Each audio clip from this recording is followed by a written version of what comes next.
लानी पुलिस की street criminal के खिलाफ बेहतरीन कार्रवाई। शहरी से कुछ देर कबल ही छीना हुआ होंडा 125 मोटरसाइकिल और नाजायज पिस्टल बरामद, 2 मुलजिमान को गिरफ्तार कर लिया गया। इस हवाले से मजीद तफसीलात जानते हैं कराची से हमारे नुमाइंदे जावेद महमूद राय से। जी क्या तफसीलात हैं आपके पास, बताइएगा। जी बिल्कुल, थाना Landi SHO sub inspector Shamshad Chachar की पुलिस टीम के हमरा दौरान पेट्रोलिंग खुफिया इत्तला पर कार्रवाई करते हुए 2 स्ट्रीट क्रिमिनल मुलजिमान को रंगे हाथों गिरफ्तार करके कब्जे से शहरी से असले के जोर पर छीनी हुई होंडा 125 मॉडल 2020 और एक पिस्टल बरामद कर लिया गया।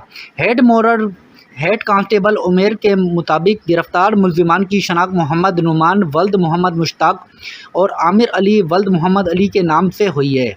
पुलिस के मुताबिक गिरफ्तार मुलजिमान से इंकशाफ हुआ है। गिरफ्तार मुलजिमान ने थाना कुरंगी, लांडी, जमान टाउन, मलीर के मुख्तलिफ इलाकों में वारदातें करते थे। मुलजिमान पहले भी नाजायज़ असला और मंशियात के केसों में गिरफ्तार होकर जेल जा चुके हैं। पुलिस के मुताबिक गिरफ्तार मुलजिमान से मज़ीद तफ्तीश के लिए इन्वेस्टिगेशन और एंटी कार लिफ्टिंग सेल हुकाम के हवाले कर दिया गया। जी।